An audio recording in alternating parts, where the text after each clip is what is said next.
আশা করি যে যেখানে আছেন, যেখান থেকে আমাকে দেখছেন ভিডিওটি, সবাই ভালো আছেন। আমি আজকে করলা ভাজি করব। তো করলাটা আজকে আমি একটু স্পেশালি একটু অন্য টাইপেরই করব। তো একটু দেখতে থাকুন। কেটে নিচ্ছি। ভাজিটা একটু অসাধারণ হবে।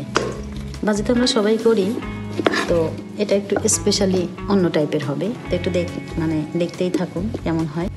এটা খেতে এতই তিতা তো একটুই লাগবে না, আরও অসাধারণ একটি ভাজি হবে, যেটা শুধু খেতেই ইচ্ছে করবে। সাধারণত উচ্ছে যেটা হয়, সেটা ছোট সেটা হয় একটু তিতাটা অনেক কম থাকে, আর করলাটা বেশ তিতা থাকে।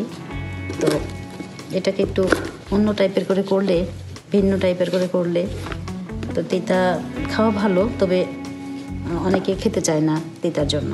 তো এটা একটু অন্য টাইপের করে যদি আমি করতে পারি, তো সেটা আসলে অনেক সুস্বাদু হবে এবং অসাধারণ হবে খেতে। বোঝাই যাবে না যে আমি উচ্ছে খাচ্ছি না করলা খাচ্ছি।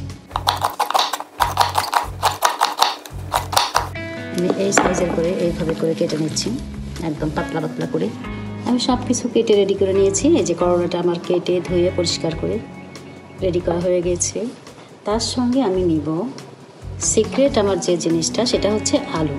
আমি এখানে মাঝারি সাইজে 2টি আলু নিয়েছি, সুন্দর করে চিকন করে কেটে নিয়েছি। আর নিয়েছি 1 বাটির পরিমাণ, এই যে 1 বাটি পরিমাণ এখানে আমি নিয়ে এলাম। এই যে পেঁয়াজ, 1 বাটি পেঁয়াজ, কাঁচামরিচ, তার সঙ্গে লবণ দিব, হলুদ দিব, অন্যান্য জিনিস তো থাকছেই।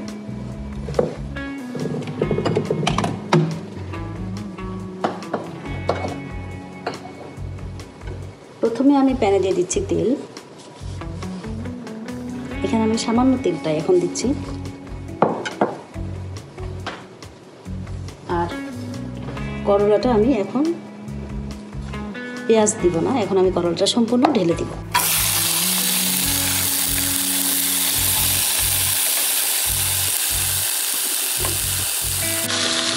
এখানে সামান্য লবণ দিব, খুব অল্প পরিমাণ লবণ দিয়ে দিলাম।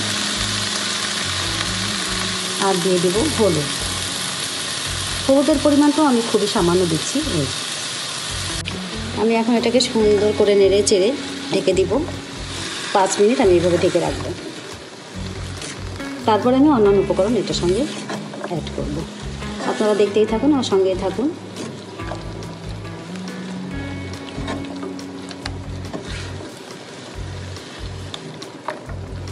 এখন আমি এটাকে ঢেকে দিব। এটাকে আমি 5 মিনিট ঢেকে রাখবো। 5 মিনিট আমি এটাকে ভাপ দিয়ে নিব।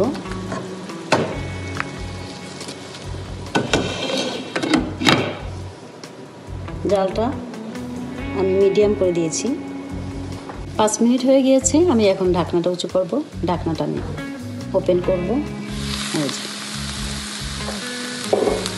দেখি এটা কী অবস্থা। দেখুন, পানিটাও শুকিয়ে গিয়েছে এবং ভাতটাও হয়ে গিয়েছে। এখন আমি এটাকে তেল দিব।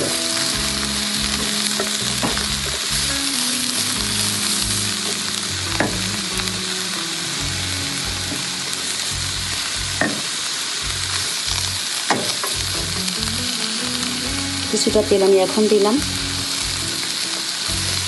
আমি গাছটাকে একটু নেড়ে চেড়ে তেলের সঙ্গে মিক্সড করে,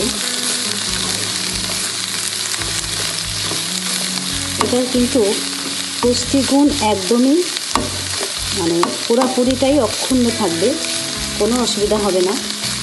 অনেকে ভাবতে পারেন যে এটা এভাবে করলে তো তিতাটা লাগবে না বা পুষ্টি নষ্ট হয়ে যাবে। একদমই না।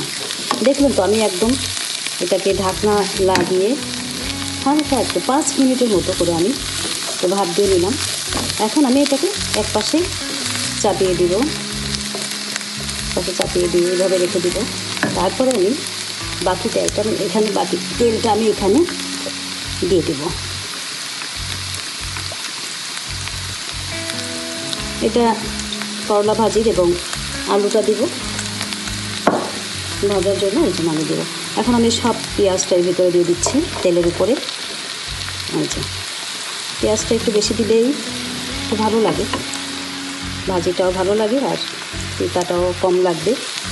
এই যে তাছাড়া করলা ভাজিতে একটু তেল ভাজি করতে গেলে তেলের পরিমাণ পেঁয়াজের পরিমাণ একটু বেশিই লাগে, এটা তো আমরা সবাই জানি। এই তো এখানে আমি পেঁয়াজটা দিয়ে দিচ্ছি, দিয়ে একটু নেড়ে চেড়ে তারপরে আমি এটাকে জালটা এখন আমি মিডিয়াম টু লোয়ে রাখবো। পেঁয়াজটা হালকা একটু সিদ্ধ হয়ে আসলে আমি আলুটার সঙ্গে দিয়ে দিব।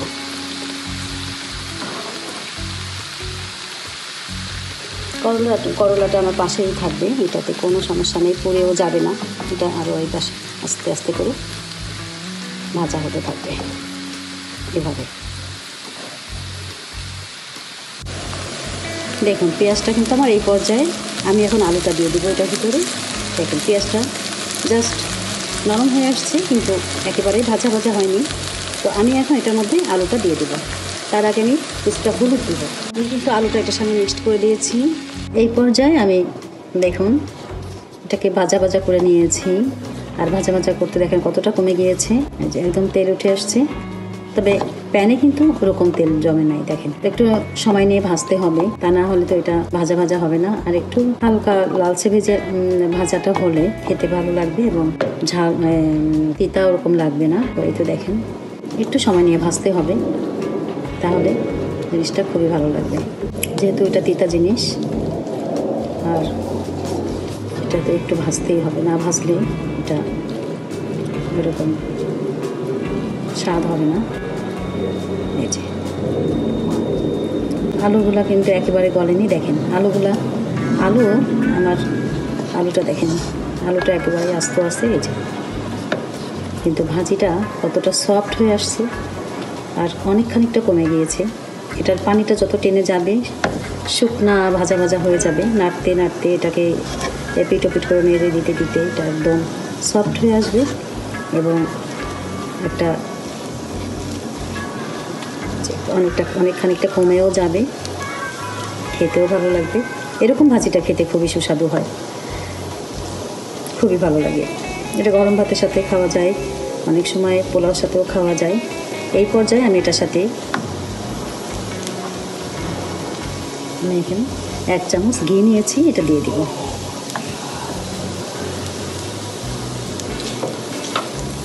লাস্টে আমি ঘি দিলাম এই জন্য যে ঘিটা সুঘ্রাণটা বের হবে, খুবই ভালো লাগবে খেতে। আপনি এটা দেওয়ার চেষ্টা করবেন, আর না থাকলে কোনো সমস্যা নেই, না থাকলে দিবেন না। আমি এখন এখান থেকে ঘ্রাণ পাচ্ছি, সুন্দর একটা ঘ্রাণ আসছে।